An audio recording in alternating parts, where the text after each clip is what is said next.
kajian saya itu katakan ketika suaminya minta kopi pagi atau minta makanan atau minuman gak sehat, Anda yang ubah. Ya, bisa kok, misalkan bisa dibikin minuman, misalkan. Udah pernah nyoba belum jahe sama pandan? Enak banget. Enak banget. Ini bisa jadi minuman bersih-bersih sebelum tidur. Dan sesederhana itu.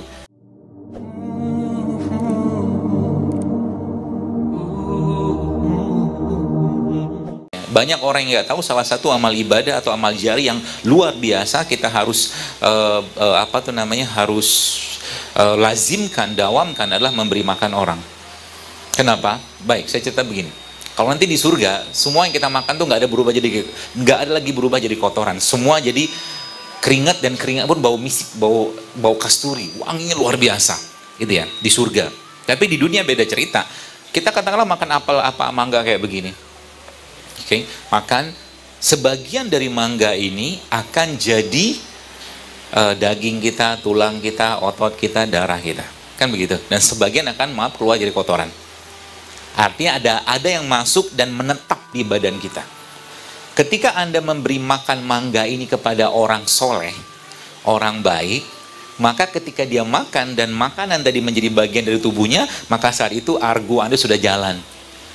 Artinya ada bagian Anda dari kebaikan dari kebaikan yang orang itu kerjakan dari asbab makanan yang Anda kasih. Makanya mulai sekarang jangan mau ditraktir. Paham ya? Anda yang traktir orang. Dan jangan kalau Bapak Ibu sekalian dapat kesempatan untuk borong pahala semua. Jangan kasih sisa sama orang. Biarkan orang lain yang pikir, biarkan orang lain yang pikir bagaimana dapat pahala, ya. Dan termasuk salah satunya ini makanan, ya. Kenapa makanan menjadi concern yang luar biasa berusaha untuk kita perbaiki? Karena memang sekarang kita lihat dengan kondisi kesehatan masyarakat, kesehatan umat yang luar biasa, ya mungkin kalau boleh saya katakan buruk lah ya. Bapak Ibu mungkin kalau Anda pernah pergi ke Bandung, di Bandung itu ada satu rumah kanker namanya Rumah Teduh. Yang punya kan namanya Teh Iin. Saya pernah ke situ diajak beliau waktu habis kajian dan menyedihkan sekali. Kenapa menyedihkan? Karena yang datang ke situ, yang berobat ke situ adalah orang-orang yang secara status ekonomi mereka memang lemah. Yang pertama itu, dan kalau sudah lemah pasti makanan mereka bermasalah. Kalau dilihat makanannya apa, mereka nggak tahu lagi makanan sehat itu kayak apa. Mereka nggak ngerti lagi yang harus dimakan itu apa. Ya contoh, mungkin kita bicara tempe saja misalkan. Tempe ini sehatnya luar biasa, sangat sehat. Ya. Tapi masalahnya karena manusia zaman sekarang makannya butuh atau lebih mementingkan rasa, maka tempenya digoreng. Sedangkan tempe adalah protein. Protein yang saya pahami dari saya tanya di guru-guru saya itu di suhu 55 derajat saja sudah mulai banyak kurang bahkan rusak nutrisinya. Oke, sampai situ dulu. Jadi orang akhirnya makan beginian, tidak ngerti yang dimakan itu kira-kira bernilai gizi atau tidak. Sedangkan tempe itu lebih baik, sering saya sampaikan bahwa tempe itu lebih baik Anda makan kayak begini aja. Oh iya, bahkan Anda bisa bikin bubur tempe. Masa belum pernah nyobain? Enak loh tempe itu dibikin jus. Mau coba? Nanti kita bahas ilmunya. Sekarang kita pahami dulu bahwa ternyata tubuh kita itu bisa memperbaiki dirinya sendiri kalau seandainya dia diberikan bahan baku yang tepat. Kayak tadi restoran tadi itu loh. Ya, restoran tadi itu kalau malam kan ada petugas kebersihannya, kru-krunya, sama kayak badan kita. Jadi kalau malam itu Anda mau tidur, pertama jangan bebankan krunya dengan beban lebih untuk mengolah makanan. Itu yang pertama. Yang kedua, kasih bantuan ke mereka.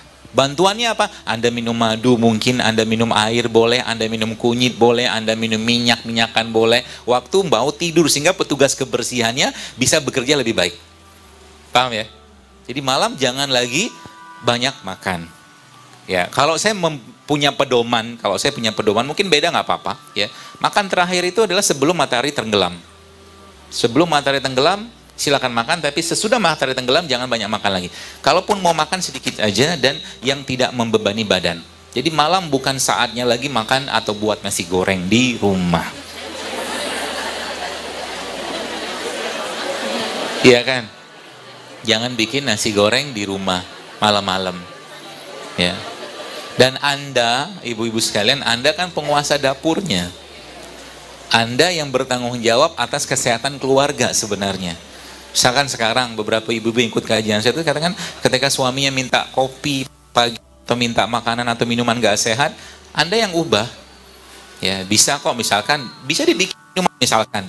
Udah pernah nyoba belum jahe sama pandan? Enak banget. Enak banget. Ini bisa jadi minuman bersih-bersih sebelum tidur. Dan sesederhana itu. Mungkin Teh Rini mau nyobain? Apa yang asisten siapa? Maaf. Dikupas, iris kecil, kasih air panas, masukin pandan, kasih madu. Kayak air panas. Nanti lihat rasanya kayak apa. Dikupas dulu. Kupasnya pakai pisau. Iya, diiris-iris kecil. Seperti biasa lah, jangan ibu-ibu kan kerjaannya itu kan. Boleh direbus. Direbus juga boleh. Yang penting dia keluar itunya. Keluar bahan, apa tuh namanya? Bahan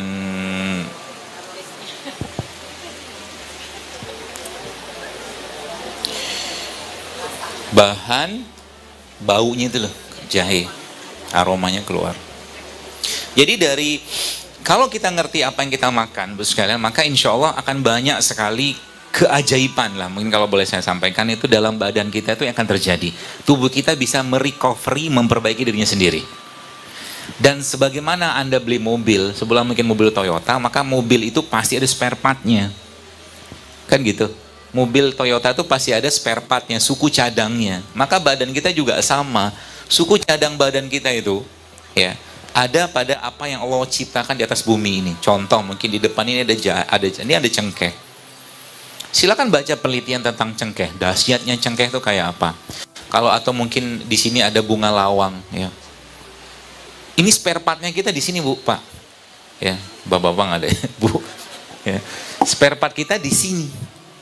Ya, maka minum ini, Anda minum kayak beginian, bukan cuma sekedar minum, tapi dia bisa memperbaiki badannya. Ketika ibu bapak di rumah, ibu-ibu sekalian di rumah membuat suaminya, misalkan membuatkan suaminya teh, misalkan teh sasetan gitu, lalu Anda ganti dengan katakanlah bunga lawang kayak begini, atau Anda ganti dengan secang kayak begini, atau Anda ganti dengan kayu manis, Anda sedang mengubah nasib kesehatan insya Allah. Sesederhana itu coba. Kan luar biasanya tubuh kita itu bisa memperbaiki dirinya asal apa? Asal nih masuk tiap hari. Ya. Kata kunci pertamanya rempah. Ini rempah kan. Dan 350 tahun kita dijajah Belanda ginian ya diambil. Ya, tapi zaman sekarang banyak orang lupa dengan begini. Yang orang kejar makan itu rasa. Ya. Yang orang kejar tuh makan itu rasa. Ya, jadi subhanallah. Ini apa nih? Ini juga maaf, Bu, maaf. Ini tidak dikupas juga nggak apa-apa. Iya, itu nanti cara ngupas kunyit itu gampang sebenarnya. Pakai sendok aja. Iya, dikerok gitu udah cukup, nggak usah dipotong kayak begitu. Kentang ya juga sama. Kentang tuh jangan dikupas ya, dimakan sama kulitnya. Ada saya posting kemarin kok di Instagram. Kentang itu dimakan sama kulitnya. Justru malah kulitnya bagus.